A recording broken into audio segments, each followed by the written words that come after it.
for their contribution in terms of broadening what we hope was a general interest. Princess Anne, the one royal famous for never explaining and never complaining, has reportedly ended her silence about what unfolded behind those closed doors. Let's be clear from the start, Buckingham Palace has confirmed none of this, but the accounts leaking out of the royal household are so vivid and fit so neatly with what the world has watched unfold over the past 2 years that royal correspondents are quietly calling it the most consequential internal shift in a generation. Before we go deeper into what this could mean for the crown, make sure you're subscribed because this story is still moving and you will not want to miss where it goes next. Here is what we actually know for certain. Since his health challenges became public in early 2024, King Charles has visibly trimmed his schedule, and Prince William has steadily absorbed more of the monarchy's daily weight, more engagements, more investitures, more of the invisible institutional work that keeps the crown functioning. That much is documented and beyond dispute. What allegedly happened next is where the story turns extraordinary, and where the palace's silence only makes the whispers louder. According to unverified accounts circulating among royal insiders, Charles arrived at a private morning meeting carrying the red dispatch box, the traditional case that holds the sovereign's most sensitive state papers.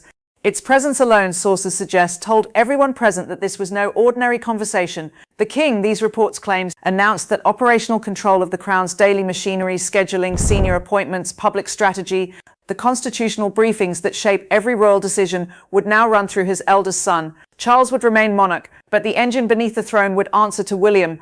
And if the accounts are accurate, one person in that room did not move, did not speak, and did not blink. Princess Anne. The Princess Royal is said to have sat perfectly still, hands folded, as her brother handed away the levers she had spent half a century helping to protect. Insiders claim she had been given no advance warning, and for a woman who has defended this institution through scandal, grief, and public fracture, that silence from her own brother reportedly cut deeper than the decision itself.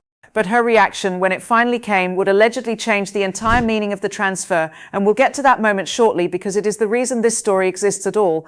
William, according to these same accounts, did not celebrate. He is said to have asked one question, whether the arrangement was temporary, and Charles, after a pause that reportedly froze the room, is said to have answered that no end date had been planned. Think about what that would mean.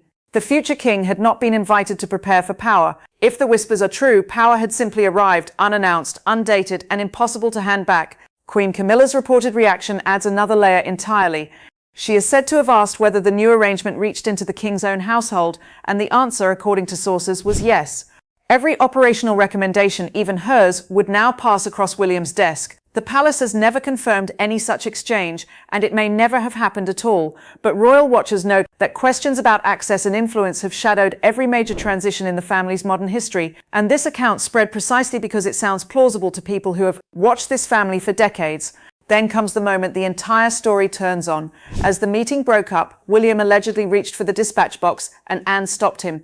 She is said to have asked everyone except the king to leave the room. The door closed, and whatever was said next between brother and sister has become the most hotly debated rumor in royal circles this year. Because to understand why Anne would confront the king himself, you have to understand what reportedly happened months earlier, on a night that insiders describe as the real beginning of everything. The story, as it is being told, does not begin with lawyers or palace planners. It begins at a ceremonial reception that allegedly descended into quiet chaos. Conflicting instructions from competing officers, senior staff frozen, unsure whose command carried weight. And in that vacuum, according to the accounts, William stepped forward, gave one clear instruction, and ended the confusion before the doors opened. The evening was saved. But sources claim that success wounded Charles more than failure would have, because his own officials had turned to his son for the final word, inside his own residence. None of this has been confirmed, and the palace does not comment on private household matters. Yet the account has travelled far because it matches a pattern correspondents have documented in public for 2 years. Wherever gaps appear, William fills them quietly, decisively, and without announcement. Anne, insiders say, confronted her brother that same night. She reportedly warned him that uncertainty was becoming more dangerous than delegation, that a monarchy with 2 competing centres of command was a monarchy inviting embarrassment. Charles is said to have resisted, fearing that surrendering decisions would make him look diminished, and Anne, in the way only a sister can, allegedly refused to retreat. If these accounts are true, the seed of the transfer was planted that night, not in triumph, but in a warning Charles could no longer ignore. Which brings us back to that closed door. What did Anne demand from the king once the room emptied? According to the version now circulating, she asked the question no courtier would ever dare voice: had Charles handed William control because the prince was ready, or because the monarch was exhausted? And the answer attributed to the king is the most human detail in this entire story. Both he is said to have admitted, both were true. He trusted his son's judgment completely, but he no longer believed he could fight every daily battle without the hesitation itself damaging the crown. Whether those words were ever actually spoken, no one outside that family can say. But the sentiment fits everything the world has observed. A king who waited 70 years for the throne, now forced to think about what the throne requires of him next. And here is the twist that reportedly stunned even Charles. Anne's anger, sources claim, was never about the transfer itself. She supported William taking the reins, had supported it, allegedly, longer than anyone knew. Her fury was about the secrecy, about a brother who hid the biggest decision of his reign from the sister who had never once let him down, about handing a son enormous power without preparing him for the guilt, the resistance, and the loneliness that would follow it. If that account is accurate, Anne broke her silence not to stop the future, but to protect the two men walking into it. What allegedly happened next shows how quickly authority changes a household.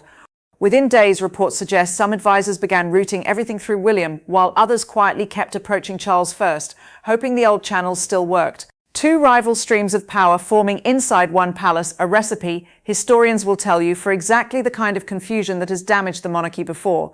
William's reported response was swift and telling. His first significant instruction, according to insiders, required every senior briefing to reach both him and his father simultaneously. No advisor could isolate the king. No official could play father against son. If true, it was the move of a man determined to hold power without humiliating the person who gave it to him. Camilla's position in all of this remains the most delicate thread. Sources claim one of her proposed household appointments was paused for review under the new arrangement, a small administrative act with enormous symbolic weight. The Queen has made no public comment, and there is no confirmation any such review occurred. But the rumor endures because it captures the deeper truth of any transition. Influence does not announce its departure. It simply stops arriving. And Charles, the most poignant detail in the circulating accounts, is also the quietest. The king, one version claims, began drafting an instruction to reverse one of William's early decisions, then stopped, read it again, and deleted it. For the first time, he chose not to overrule his son. If that moment happened, it may matter more than the transfer itself, because it would mean Charles had crossed the hardest threshold any leader ever faces, watching the system work without waiting for him, and letting it. The final scene being described by insiders is not a confrontation at all. It is Anne finding William alone with the weight of it all, reportedly telling him that his father's sadness belonged to the transition, not to him, that refusing to lead would protect no one. And William, in response, allegedly walking straight to his father's private rooms and asking Charles to remain his closest advisor on every matter of state. Father and son, according to this account, agreed to face the next morning together, not a ruler and a rival, a sovereign and a successor, finally rowing in the same direction. So what should we actually believe? Strip away the drama, and the documented facts alone tell a remarkable story. A king managing his health with dignity, a prince carrying more of the crown's weight every month, and a princess royal whose loyalty to the institution has never once wavered in 50 years of service. The whispers may be embellished. Some details may never have happened at all, but the direction of travel is visible to anyone watching. The crown is being carried, more and more, in two hands. And if Anne truly has ended her silence, it was not to divide this family. Every credible account agrees on one thing: she spoke to hold it together. If you found this story fascinating, you'll want to see our next video, because sources are now whispering about the one condition Catherine reportedly set before William accepted his new role, and it changes how you'll see everything you just heard. Tap that video on your screen now and make sure you're subscribed with notifications on. This is Royal Pulse, where whispers around the crown come to light.